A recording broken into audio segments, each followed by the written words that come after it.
Bienvenue dans cette nouvelle vidéo dans laquelle je vais recevoir le magicien Xavier Constantine que tu as peut-être vu lors de La France a un incroyable talent en 2021. Aujourd'hui, il a accepté de venir répondre à mes questions, de venir vous donner un maximum de conseils et de retours sur expérience sur sa carrière de magicien évidemment.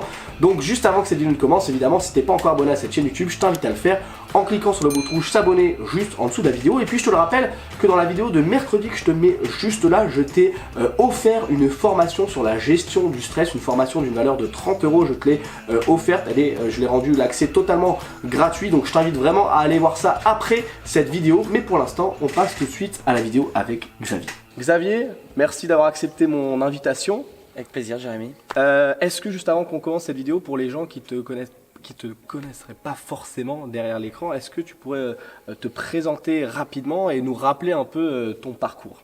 Oui, bien sûr. Alors, je m'appelle Xavier Constantine, je suis magicien. Mon parcours, du point de vue du grand public, ils me connaissent peut-être depuis un passage à Incroyable Talent il y a 3 ans. Et ensuite, d'autres petits passages télé par-ci, par-là. Et là, il y a tout juste 10 jours, on vient de sortir mon nouveau spectacle. Et donc maintenant, pour le grand public, je vais être un peu connu pour ça aussi. Je pratique la magie depuis presque une vingtaine d'années. J'ai commencé à 14 ans. Et à partir de là, je me suis dit que c'était vraiment le métier que je voulais faire. Ouais. Donc j'ai tout lâché, les cours, l'école, absolument tout pour me consacrer à 100% à ça. Et je suis professionnel depuis l'âge de 19 ans à peu près. Ok, donc ça fait plus de 10 ans là que tu es professionnel. Ouais, j'ai 34 ans aujourd'hui, donc un peu plus, ouais. Et comment elle s'est faite justement la transition? C'est intéressant parce qu'on en parlait, on en parle souvent dans ce format de vidéo. C'est à quel moment tu t'es dit, ok, là je peux en vivre, j'arrête, tu disais j'arrête les cours à côté, etc. Et à quel moment tu te dis pas, non en fait je suis en train de tenter un truc et peut-être que je perds tout. À quel moment tu te dis, ok c'est bon, je peux quitter le reste? Quand est-ce que tu as senti ça? Je ne l'ai pas vraiment senti, ça a été un gros coup de bol et en même temps j'étais jeune et super naïf. Je ne savais pas ce que ça voulait dire de gagner sa vie réellement. J'ai écouté ce que me disaient les professionnels autour de moi. Il y en a qui avaient leur entreprise, d'autres qui étaient intermittents du spectacle salarié. Et donc j'ai essayé de comprendre comment ça fonctionnait le statut intermittent. C'est extrêmement opaque. Aujourd'hui c'est encore pire, mais il y a 15 ans il n'y avait pas internet vraiment. Ouais, pour il y avait... se renseigner. Voilà, c'est ça. Et du coup en fait j'avais compris qu'il fallait que je fasse grosso modo une 50aine de spectacles par an pour avoir assez de dates, pour pouvoir avoir le statut d'intermittent. Donc j'ai travaillé pendant 1 an et demi pour essayer d'avoir assez de dates. J'ai eu beaucoup de chance, mes parents ils m'ont dit bon les études apparemment tu veux pas. Ouais, ça va, ils étaient compréhensifs parce que souvent c'est le problème dans les carrières comme ça. Ouais, ils étaient plus que compréhensifs, ils étaient un peu dépités aussi. Bon, ils ont dit ça y est. C'est ça, ma mère était compréhensive, mon père, bon vas-y on te laisse 1 an. Et du coup pendant cette année-là j'ai réussi à avoir assez de dates, donc j'ai fait tout et n'importe quoi en magie. J'ai pris tous les spectacles qui venaient. J'ai aussi eu la chance d'intégrer une petite comédie musicale à l'époque. Il n'y aura pas les vidéos, mais où je chantais, je dansais et je faisais de la magie.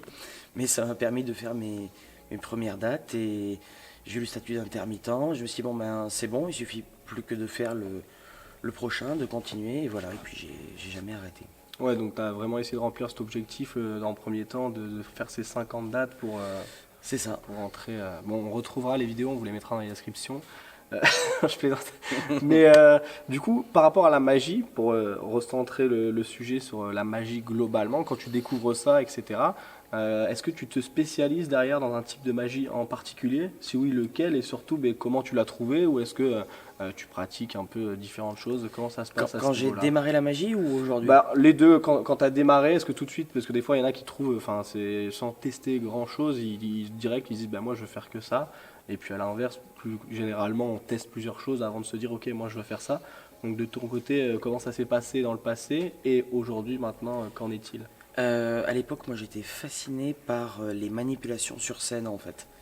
Donc à l'époque quand j'ai démarré, les gens qui étaient très connus là-dedans, il y avait Eun-Gyul Lee par exemple, un coréen qui faisait des colombes et de la manipulation de cartes et d'objets, et je trouvais ça incroyable, c'est ça que je voulais apprendre à faire.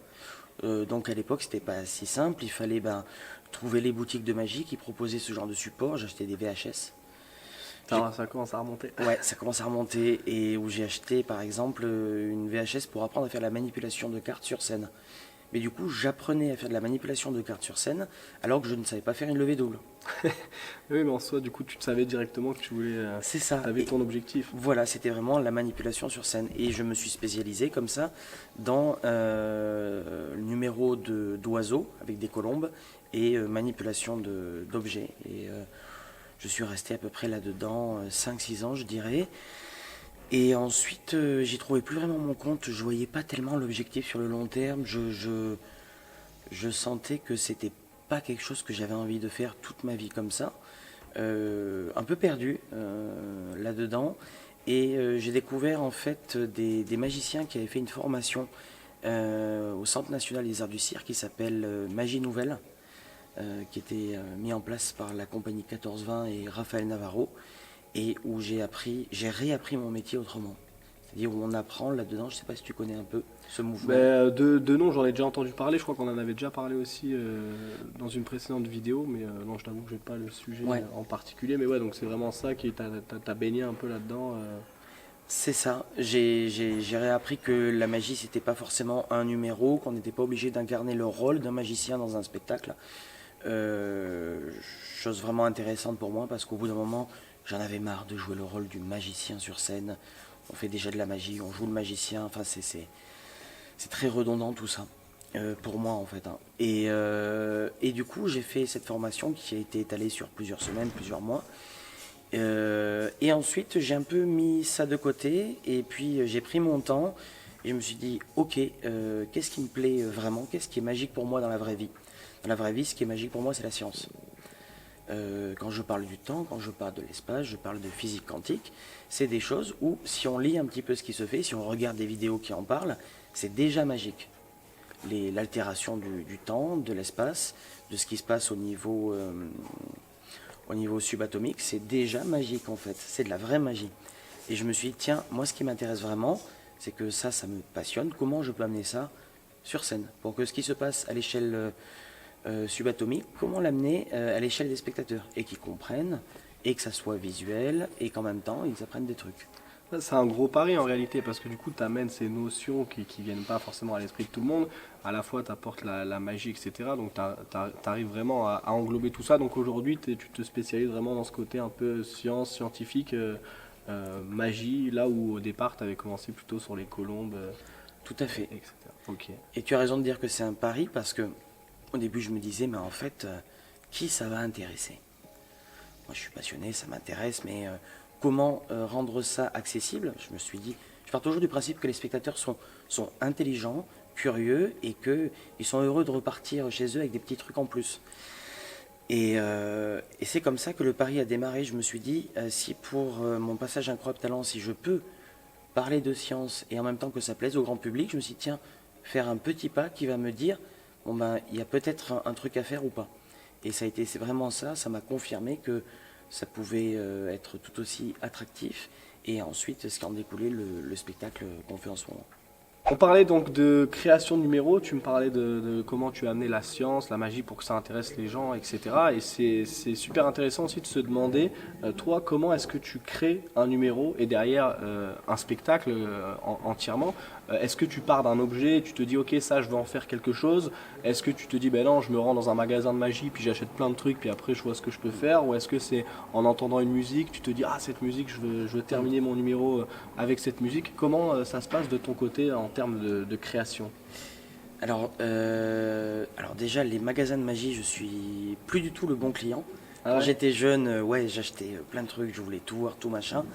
Maintenant presque plus du tout parce qu'en fait les idées que je vais avoir, c'est pas que c'est des meilleures idées qu'un autre, c'est juste que ça n'existe pas, ou du moins ça n'existe pas comme je veux, donc je suis obligé de réfléchir, de fabriquer, de refabriquer, de voir comment je vais pouvoir faire ça. Ma première source d'inspiration, ça va être ce qui m'émeut dans le réel. D'accord. Quand je dis dans la vie réelle, ça veut dire par exemple, je parle beaucoup du sujet du temps. Dans le spectacle, j'incarne un conférencier qui vient parler du temps. Donc je me dis, ok, tout ce que j'ai appris à propos du temps, c'est un truc qui est relatif. Le temps, il peut se distordre, il peut s'altérer avec l'espace. Ok, Ça, j'ai envie de l'amener sur scène, cette vraie magie. Comment je peux raconter ça? J'ai choisi par exemple la pomme, c'est pas du tout anodin. Si j'ai choisi de prendre une pomme, je voulais un objet qui soit un symbole. La pomme, on la retrouve dans la légende d'Isaac Newton sur la gravité, qu'il aurait eu cette épiphanie de pommes qui tombent. La pomme, c'est aussi un hommage à Alan Turing. Je sais pas si tu vois qui c'est. Isaac Newton, j'ai la ref. Là, je sais pas la ref. Alan mais Turing, je suis c'était curieux. un mathématicien qui a réussi à décoder le code Enigma pendant la Seconde Guerre mondiale pour sauver des milliers de gens. C'était le code des Allemands. Et il a décidé, alors c'est un peu tragique, il s'est suicidé en avalant croquant dans une pomme dans laquelle il y avait du cyanure. Ensuite, c'est aussi dans les légendes, c'est Adam et Ève, la pomme à l'origine, c'est Steve Jobs. Donc en fait, ce symbole qu'on retrouve partout, pour moi, il est très important parce que il a une histoire. C'est pas juste un truc que j'ai trouvé comme ça, non, ma pomme, j'y tiens. Du coup, je crée beaucoup aussi par symbole comme ça. Qu'est-ce qui va raconter quoi? Sur scène, j'ai une intelligence artificielle. C'est pas tellement que l'intelligence artificielle me fascine, c'est intéressant comme plein d'autres choses. La différence est que cette IA, c'est ce qui me permet de raconter ce que je veux. Pendant le spectacle, j'avais envie de parler de ce qu'on appelle le prédéterminisme. C'est une théorie.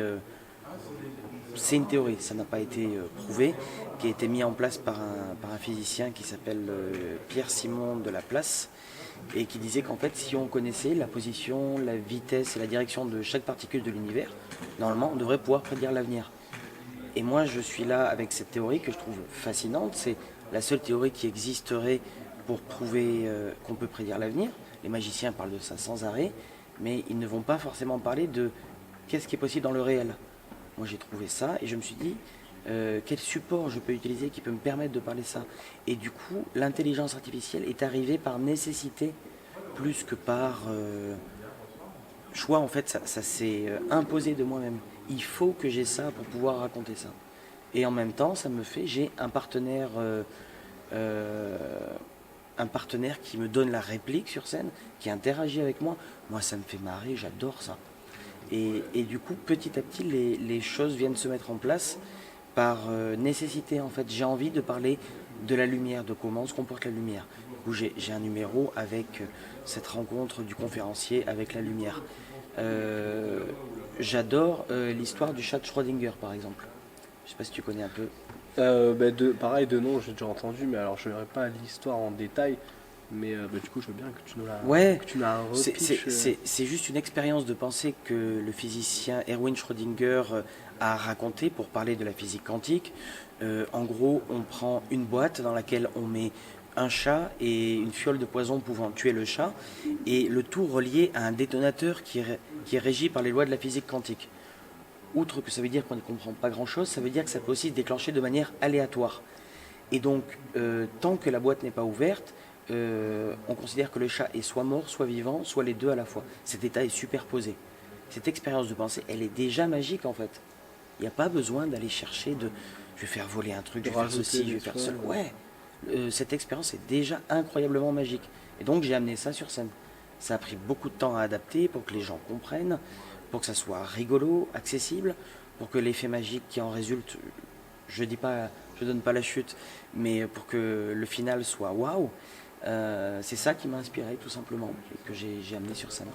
Ok, mais en fait, en t'écoutant, c'est super intéressant parce que là où d'autres magiciens vont soit imaginer l'histoire de A à Z, ou soit c'est que toi, tu relates énormément de faits historiques, de réelles expériences.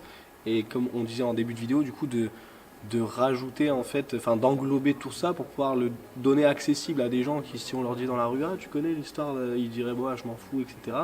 Et là où toi, tu ramènes ça sur scène, je trouve ça vraiment incroyable. Et donc du coup, après, de fil en aiguille, avec tout ça, tu assembles un peu tous les numéros dans cette chronologie, ou est-ce qu'il n'y a pas d'ordre particulier, tu passes d'une expérience à une autre? Je suppose que tu as quand même un fil conducteur là-dessus. Ouais, tout à fait. Oui, il y a un gros fil conducteur et on est quand même parti de ce fil conducteur. Je savais que je voulais incarner un conférencier qui venait parler du temps. Il fallait que je puise un petit peu en moi, de me dire, ok, qu'est-ce qui va me mettre le plus en difficulté? Qu'est-ce qui va être vraiment être le plus difficile pour moi à gérer sur scène? j'ai amené beaucoup de moi. Par exemple, j'ai vraiment peur de la mort, comme beaucoup de gens, j'imagine. Mais moi, depuis tout petit. Et je me suis dit, mais en fait, c'est ça. Le type, il vient parler d'un sujet qui le fascine, du temps. Il faut que sur scène, il soit dans cette mise en abîme et il va mourir en fait sur scène. C'est-à-dire, on va lui annoncer qu'il va mourir. Qu'est-ce qui va se passer à partir de là, dans les quelques minutes qui lui restent? Et on découvre que cette IA qui est sur scène avec lui, il l'a créée avant tout pour ça, pour savoir combien de temps il va lui rester à vivre. Et donc on progresse tout ça. C'est une histoire complète, c'est très théâtral dans l'écriture. On peut retirer aucun bout de l'histoire. C'est comme dans un film en fait. Si on retire trop de scènes clés, on comprend plus rien. Donc c'est vraiment une expérience presque de comédie cinématographique. Ben merci, merci pour tous ces détails sur la création, merci pour ces anecdotes que tu nous donnes. Pour changer un petit peu de sujet par rapport à ça, une fois que tu as tes numéros, que tu as ton spectacle, etc., derrière, du coup, tu disais tout à l'heure, tu as fait un Incroyable Talent, c'était je sais plus, 2021. 2021. Est-ce que c'est un choix personnel? Est-ce que c'est toi qui t'inscris? Est-ce que tu es repéré? Est-ce que tu le fais justement pour te dire, ok, là j'ai un spectacle qui arrive, donc bam, il faut le promouvoir un petit peu et que c'est pas en restant chez soi, évidemment, quelqu'un va nous appeler et dire j'ai envie de voir ton spectacle. Donc Incroyable Talent, pourquoi? Est-ce que c'était dans un but particulier ou est-ce que c'était un challenge personnel comme ça? J'aurais bien aimé avoir cette vision et me dire tiens, j'ai écrit un spectacle, je vais faire de la promotion. Je suis pas du tout aussi bien organisé malheureusement. Il m'avait repéré sur internet pour un numéro d'hologramme que j'avais écrit, que je joue encore, qui fait partie du spectacle complet d'ailleurs. Et il m'avait contacté pour savoir si je pouvais faire ça. C'était prévu et puis finalement au dernier moment, donc c'était en 2020, ils m'ont dit que c'était plus possible techniquement, il y avait trop de contraintes. Ah.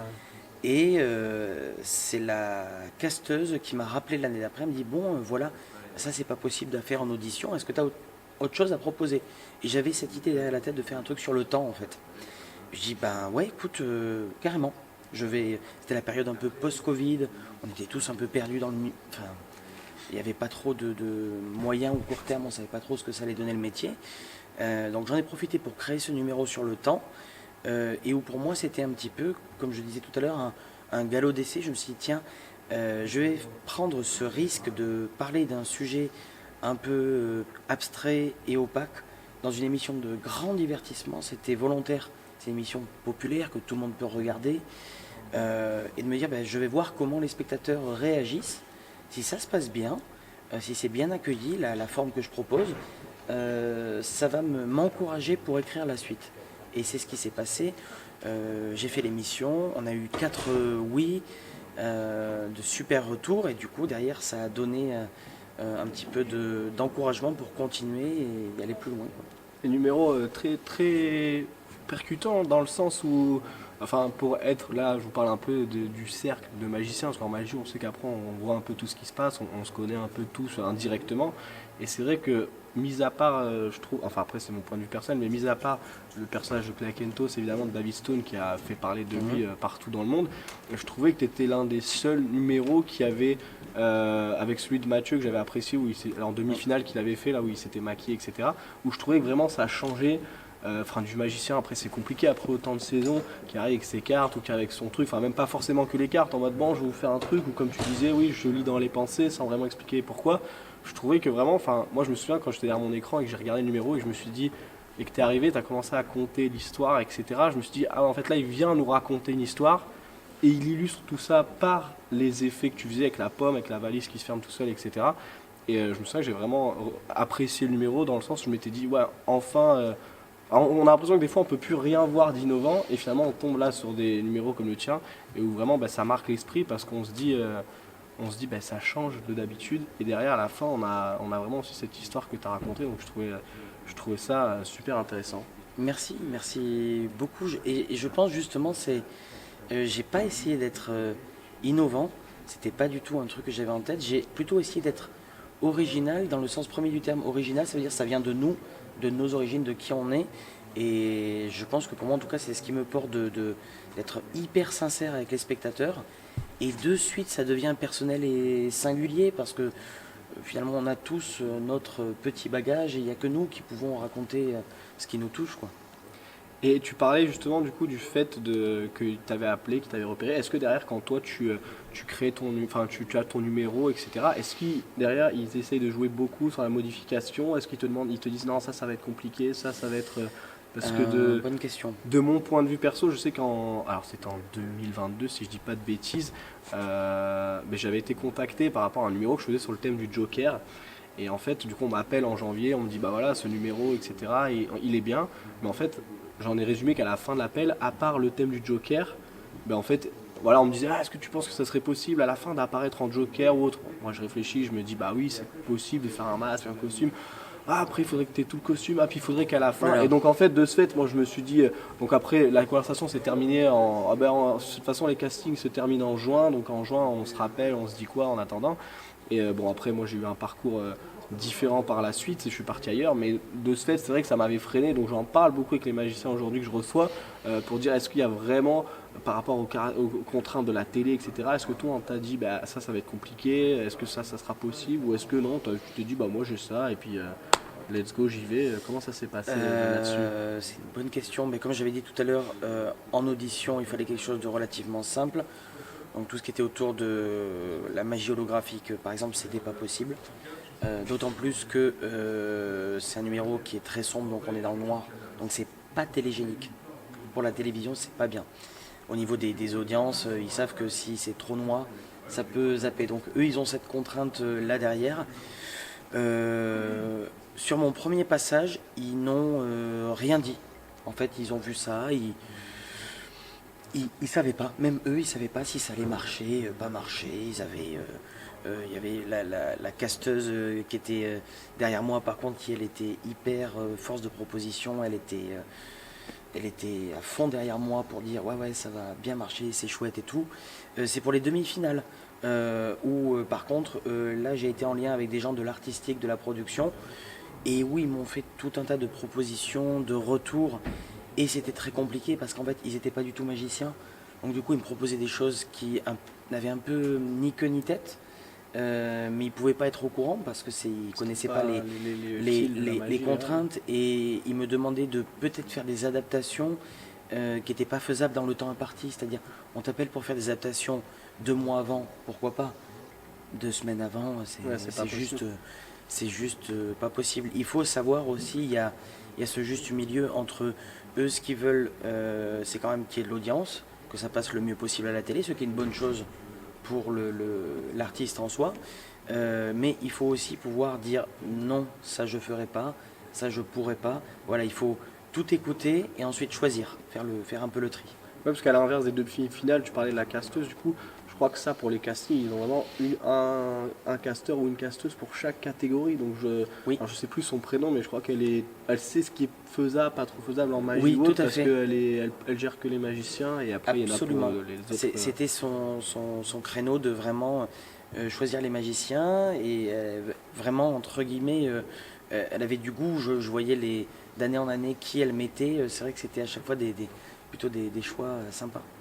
Et donc, Incroyable Talent, tes passages derrière, est-ce que ça change quelque chose? Est-ce que ça dure une période et puis boum, ça retombe? Comment ça se passe? Quelles sont les répercussions par rapport à tes passages? Répercussions immédiates. J'ai reçu des mails le soir même pour des contrats d'engagement. La presse qui s'en est mêlée, donc la presse locale, moi je viens de Toulouse normalement, presse locale, presse nationale, télé locale aussi, donc engouement immédiat. C'était chouette, j'ai quand même reçu un mot manuscrit du maire de Toulouse me remerciant pour le rayonnement que ça donnait à la ville, truc improbable, super chouette. Donc derrière ça m'a ouvert des portes pendant 2 ans bien confortablement sur des festivals, sur des galas, sur des shows événementiels énormes. On a joué devant 8000 personnes à 360 degrés en magie, ce qui est super délicat. Ça nous a ouvert des portes immenses. Ensuite, j'ai refait un autre passage télé sur une émission type Talent Show. C'était Got Talent All Star, où ils prenaient tous les artistes les plus médiatisés de tous les pays pour faire une seule compétition sur un one-shot. Et du coup, petit à petit, en fait, ça a continué. Derrière, j'ai sorti mon nouveau spectacle, ce qui a redonné un élan. Et ça a eu un changement drastique dans la carrière, ça c'est certain. Un véritable tremplin du coup. Ouais, ouais, complètement. Et petite question que j'ai, enfin la petite aparté que j'ai oublié de faire du coup, bon, tu as y répondu déjà un petit peu, mais par rapport à des émissions comme Diversion, comme Incroyable Talent, etc. Est-ce que quand toi tu y vas, tu te dis ok, je fais la magie pour les gens qui sont ici présents, ou est-ce que tu te dis non, c'est pour les 4 jurys, ou est-ce que tu te dis non, j'oublie les vrais gens, c'est juste la caméra, parce que, pour avoir assisté à Diversion par exemple, ben voilà, comme je disais dans les précédentes vidéos, on sait qu'on fait 15 000 plans, on en enregistre en train d'applaudir comme des fous et que même si le numéro, je sais pas, passe pas très bien ou autre, ils mettront des plans qui font que ça va l'arranger, etc. Donc toi, est-ce qu'on te donne une consigne ou est-ce que toi tu pars dans une optique de dire ok, comment ça se passe dans le numéro que tu as déjà et que tu pourrais faire sur scène, comme tu parlais, bon, tu n'as pas fait du coup le numéro de l'hologramme aux auditions, mais est-ce que tu te dis... pour qui tu t'adresses quand tu arrives à Incroyable Talent? Est-ce que c'est la caméra ou est-ce que c'est les gens? Je me suis un peu perdu. J'essaye à tout le monde. J'essaye de m'adresser à tout le monde. J'essaye de garder ce côté quand même spectacle parce que j'ai besoin de m'adresser aux spectateurs, de les voir dans leurs yeux, pour être sincère tout simplement, pour jouer juste. J'oublie pas là-dedans qu'il faut que mes regards soient placés sur les caméras, mais rien n'empêche en fait de regarder la caméra et les spectateurs en même temps. Les yeux peuvent être vers la caméra et mon intention peut être vers les spectateurs et les jurys également, c'est-à-dire l'idée c'est de balayer de droite à gauche, mais attention justement en télévision, tous les mouvements sont multipliés par 10, c'est-à-dire qu'un mouvement de tête c'est un très grand mouvement, donc du coup il faut le faire avec les yeux. Un peu comme au cinéma, on ne va pas faire de grands mouvements de tête, mais on va juste déplacer les yeux d'une caméra à une autre et pas faire de grands balayages de tête. Et d'ailleurs, c'est un truc aussi, si on est en télévision, si on se déplace trop, si on bouge trop, ils ne peuvent pas faire de plan fixe élégant. Ils vont être obligés de changer de caméra pour bien nous recadrer. Et donc ces changements de caméra, si nous, en tant qu'artistes, on ne les a pas choisis, il n'est pas censé y en avoir, du coup ça va fausser un peu le discours. Donc l'idée c'est d'être immobile quand il faut l'être et d'être en mouvement quand il faut l'être. C'est un juste milieu. C'est compliqué parce qu'on a déjà tout le stress, le numéro, tout ça, et en plus il faut penser à tout ça. Ah mais ça j'y ai pas pensé le jour J. Là je dis ça, retour d'expérience, retour que je me suis fait et qu'on m'a fait aussi, et qui m'ont servi pour le talent show qu'on a fait à Madrid il y a 1 an et demi, où là je m'en suis rappelé et j'ai pu faire ça comme il fallait, mais sinon sur le coup on pense pas à tout ça. Ouais, donc tu te focalises un peu sur tout, mais du coup tu n'oublies pas les spectateurs dans l'eau. Ça c'est ok, c'est vraiment intéressant. Et pour terminer cette vidéo, est-ce que tu aurais des conseils à nous donner, des choses auxquelles tu pourrais penser potentiellement pour les gens justement qui sont dans la création, qui sont derrière leur écran et se disent bah ok, moi je commence à avoir 2-3 trucs, mais je sais pas vraiment comment les assembler ou comment proposer la chose ou monter un spectacle ou autre. Est-ce que tu aurais des petits tips, des petits conseils à nous donner là-dessus, même si je sais qu'il va y en avoir énormément? Ouais, je vais essayer de donner les conseils que j'aurais aimé qu'on me donne. Super. Essayer au maximum de passer à l'action. C'est-à-dire que les idées c'est super, dire je vais faire ça et ça c'est logique, ça c'est bien, ça va. Super, notez tout ça, passez à l'action. Essayez de le rendre réel, même pour vous, hein. Vous le créez, vous le réalisez, vous le faites en vidéo, vous voyez ce que ça donne. Réalisez-le directement. Parce qu'il va y avoir de nouvelles choses qui vont apparaître, des choses qu'on pensait être bien, qui vont se révéler être très moyennes, et inversement, des choses qui vont être à creuser. Donc, passez de suite dans le réel, et ne passez pas trop de temps à vous torturer l'esprit, parce qu'il y a des trucs qu'on trouve comme ça qui sont directement bien, et ça, faut en profiter. Moi, je passais trop de temps à intellectualiser, à faire là, ça raconte ça. À la fin, ça n'a plus aucun sens. Il faut le rendre réel direct et ensuite peut-être le jouer en spectacle si on est en condition, si c'est assez propre pour que ce soit montrable, pour voir directement ce que ça donne. Et peut-être aussi faire abstraction des accessoires que vous utilisez. Je sais qu'il y a beaucoup de magiciens. Moi, j'en ai fait partie quand je faisais des concours de magie où on réfléchissait, on nous disait ça, la thématique, il faut que vous ayez une thématique. La thématique, c'est la vraie fausse bonne idée en fait. Parce que si ça raconte rien pour vous, ben vous aurez juste pioché une thématique, un décor, un costume qui ne sera pas à votre taille. C'est une manière de penser, hein. Une musique qui ne sera pas adaptée. Essayez de vous recentrer sur ce qui vous plaît vraiment. Si toi, ce qui va te plaire, par exemple, c'est tout simplement le plaisir de boire un café le matin en terrasse avec ton journal, ben super, parle de ça. Qu'est-ce qui va t'arriver si tu fais ça? Si ça t'intéresse, si tu aimes regarder les gens à ce moment-là de ta vie, de ta journée, parle de ça. Essaye de trouver ce qui va être intéressant autour de ce qui te plaît déjà. Ne faites pas de compromis sur ce qui vous plaît en fait. Faites ce qui vous intéresse vraiment. On s'en fiche du reste. Et comment on peut faire juste si tu as justement quand tu dis passer à l'action, comme on dit, tant que tu te fais pas connaître, est-ce que tu vas dans la rue faire de la magie de rue en mode festival de rue? Est-ce que tu vas dans un bar et tu demandes est-ce que tu peux le faire ou autre? Excellente Pouvoir question. tester des choses. Excellente question parce que là j'ai tout fait de mon point de vue où ce serait de le tester sur scène quand je suis programmé pour des spectacles et tout. C'est pas toujours le cas.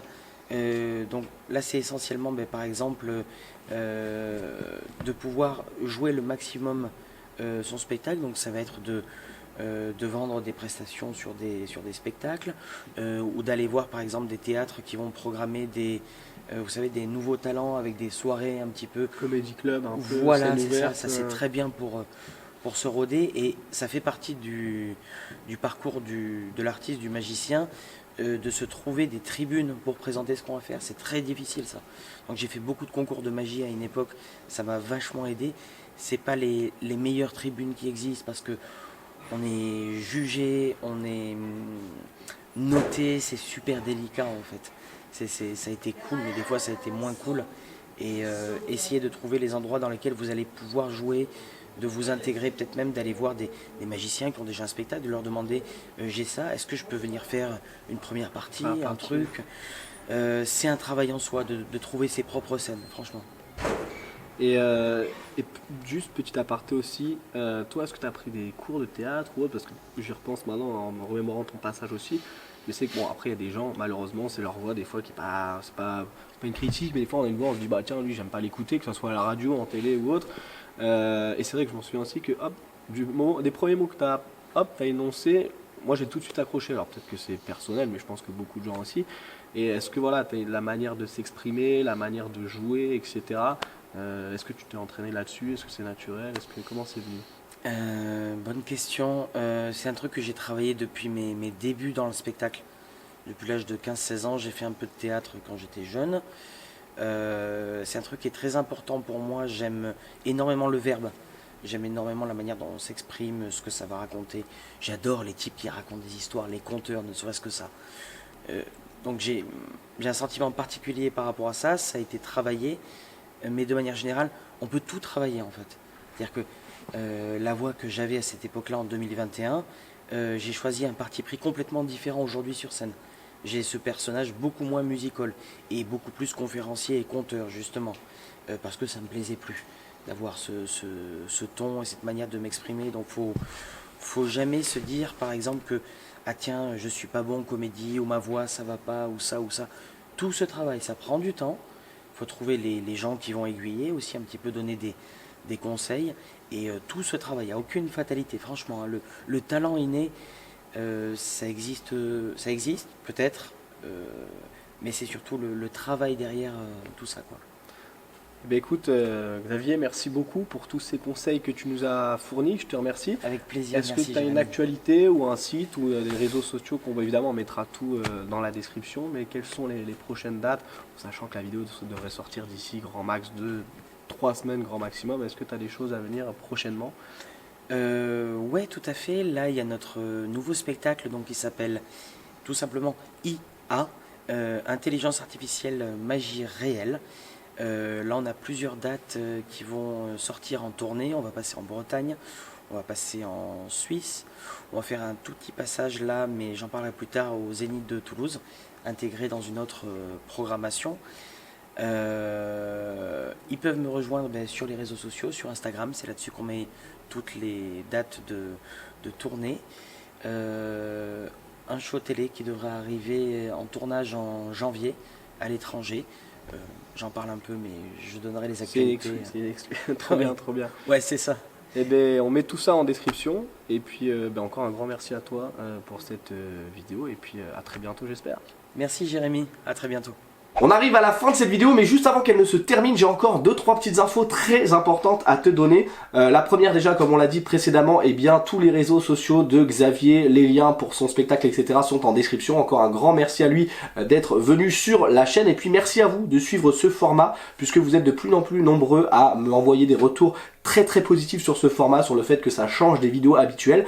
Donc n'hésitez pas à me dire en commentaire qui aimeriez-vous voir prochainement sur la chaîne YouTube. Et puis n'oublie pas que dans la vidéo de mercredi que je te mets juste ici, je t'ai offert une formation sur la gestion du stress, une formation quand même que je te rends gratuite alors qu'elle vaut une trentaine d'euros. Je te la mets juste ici et évidemment en description. Et en plus de ça, en t'inscrivant pour recevoir cette formation gratuitement, eh bien tu seras dans la liste mail pour être dans les premiers avertis pour l'ouverture de l'école de la magie qui va se faire la semaine prochaine, le 29 novembre. On y est, c'est dans une semaine, un peu moins d'une semaine. Je vais ouvrir les portes de l'école de la magie. Donc si tu veux en savoir plus, eh bien inscris-toi directement sur le premier lien en description. Puisque je te le rappelle, il y aura une formation offerte en plus pour les 20 premiers inscrits. Donc si tu veux recevoir cette formation gratuite en plus de l'abonnement, de tout ce qu'il y a déjà à l'intérieur de l'abonnement, eh bien je t'invite à aller voir la vidéo que je t'ai mis dans la description, puisque j'explique un petit peu et je détaille tout ça. Moi je te dis à la semaine prochaine, bon entraînement dans ce que tu es en train d'entreprendre actuellement. Ciao.